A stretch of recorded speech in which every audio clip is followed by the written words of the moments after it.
Hey guys, thanks for dropping by. My name's Matt Johnson, and in this 2020 reboot, I'm going to be talking about replacing the mechanical water seal and everything that you need to know to be able to do that. Let's jump in.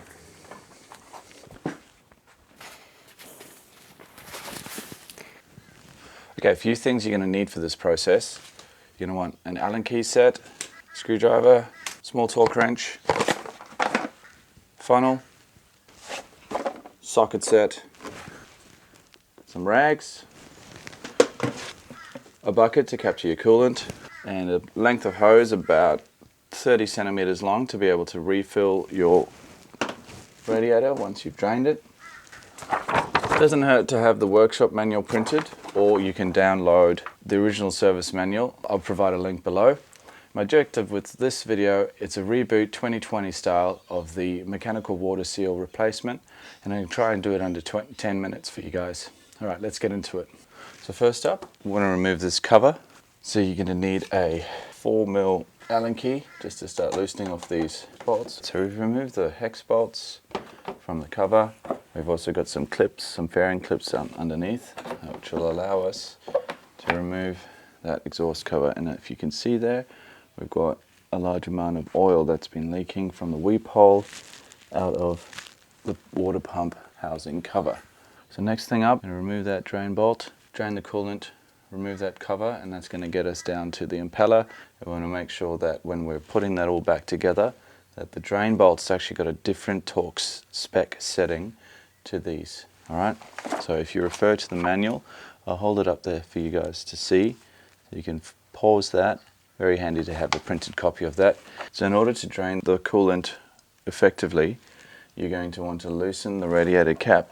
So you can access it at this point, reaching through the front and just loosening that cap off. You might get a little bit of coolant spilling, and that's why it's always handy to have a couple of rags handy.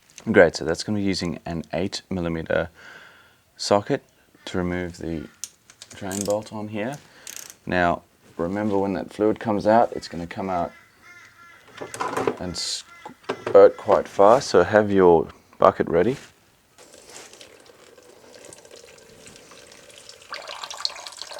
Right, while that's happening, we're going to label up our bolts and we're going to start getting ready to remove that cover.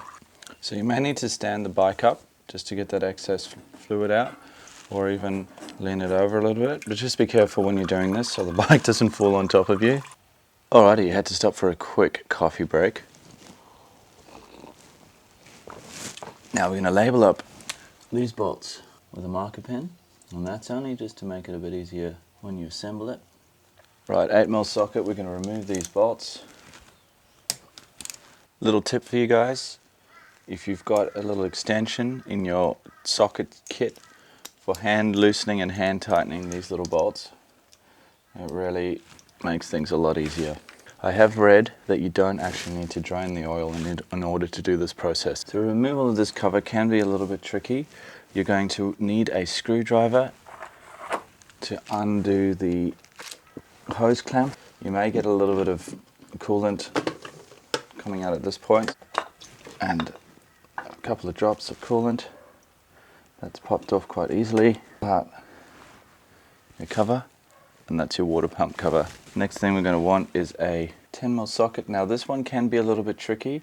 We're going to put the bike in gear and press the brakes, because if it's really tight, it's going to be difficult to remove that to the point where the bike might start moving.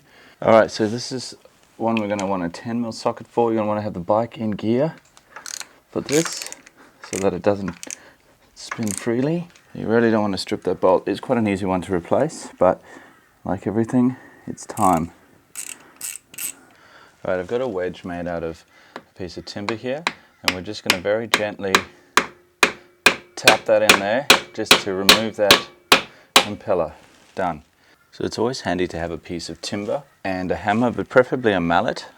You don't want to damage the metal parts. This is aluminium, it's quite soft relatively. A piece of timber, just why I'm saying a little piece of timber like this is because it's quite difficult to get a mallet in there just to loosen things up. So a gentle tap on this plate is just going to loosen that up enough so that you're going to be able to start moving it. We've got a point here and right at the top to pull on. So just start wiggling that off and that'll come off quite easily.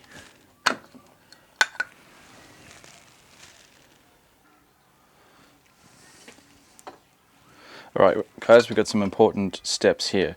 We're going to remove this rubber seal from the back here, taking note of which way around it goes. Now I've managed to find a tap fitting that works really well. I chose it because it's got a rubber piece here that's actually going to protect that plate from being damaged, and then some kind of socket that fits in there nicely so that we're going to be able to press out that old seal in and then without damaging that plate. We're also going to replace this O-ring, checking as you're going. Now there's going to be a bit of resistance and you'll hear it go. That's it. Don't overdo it. You don't need to do any more than that. That seal's coming out and that's what we're going to replace. So this is the part where you need to be extra super careful. We're going to press in the new mechanical seal. So that's the little hole that shows you. That's a weep hole. When this seal starts to break down, that oil drips through there and that's where you're seeing that oil come out the bottom of your water pump. So you need to be super careful when you do this step. I've got a 27mm socket here. I've had a comment on one of my previous videos on this subject that a 25 or a 26 is better. I don't have that. Now we want to protect the back of this from the bench vise. So I'm going to use the same tap fitting, which very conveniently fits there, and that's going to press on there. We're going to sit our socket over the front of that, line that up really carefully. Just take it easy, nice and slow, and we're going to press that seal back in. We're just keeping an eye on it, pressing that in. We don't want to damage it. We want to make sure that it gets right in there. I'm just going to turn it a little bit, just to move it around a little bit. Let's have a look at it. Make sure that it's level all the way around. That's going to require just another little touch up, but we're pretty happy with that. So back on there, just on the left we've got a little bit. We want to press and just don't try and crush it. You just want to make sure that it's seated all the way around. Nice and flush. Beautiful. So no damage to your actual plate, no damage to the seal, and that only takes a few seconds. Really happy with how that's come out. And we want to replace this O-ring here. They're not expensive. So I'm going to just get in there, pop that O-ring off. I'm going to replace that O-ring. So that's that part of the seal replaced. We're also going to replace this washer, which appears to be ceramic. Ease that out. Old piece there, I've got a little bit of corrosion there which I'm going to clean up. Pop that little seal back in there, and then that seats with that. The spring creates the seal, and remember when we're replacing that we want to just put a little bit of oil on there so that it doesn't get squeezed and break. Last thing we want to replace is this, and this is the one that when we're sliding this plate back over onto the impeller shaft, we want to make sure that this doesn't get twisted over, because I did this once before and because there was corrosion on the shaft it actually pushed in on that, and this little spring that holds that closed, actually this whole lot bent over and that failed within about 3,000 kilometers. So just make sure when you're putting your plate back onto the shaft you do that really carefully and that doesn't damage that part of the seal there. Great stuff. So the last little step that we want to take at this point, while we're replacing all the seals, is we want to replace this. Pull out the old one, replace it with a new one. Now this is the one that you really want to make sure you put a little bit of oil, grease or bearing grease or something on that seal before you seat it so that it doesn't stretch and break. Now we're ready to put everything back together. So as you can see, it's not really a complicated process. You do need a few tools that you may not normally have around.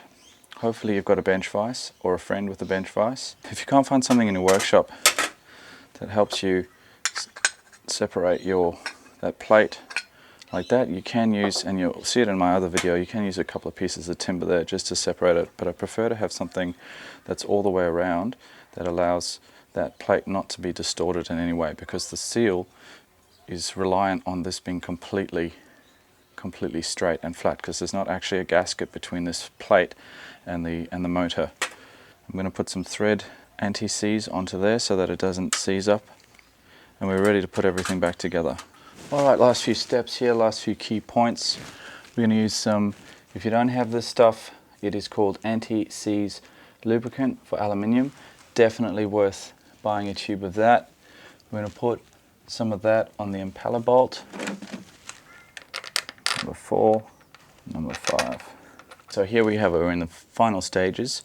We've done the replacement of the plate. We always want to tighten that up in a cross pattern. So just before we start actually cranking it, we just want to let it seat. 1, and then to there. 2, and then to here. 3, and to here. 4, and to here. 5. Water pump drain bolt is 7 Newton meters. And back it off. Done. And there you have it, ladies and gentlemen. Mechanical water seal replaced. Last thing to check, and I sometimes forget to do this, is tighten up your hose clamp. Replace your coolant. So guys, thanks very much for watching my video. I hope you enjoyed this reboot. I hope that it's nice and short and concise, and that all the information that you need is in this video. If you have any questions, please message me. I'm always here to help. Peace.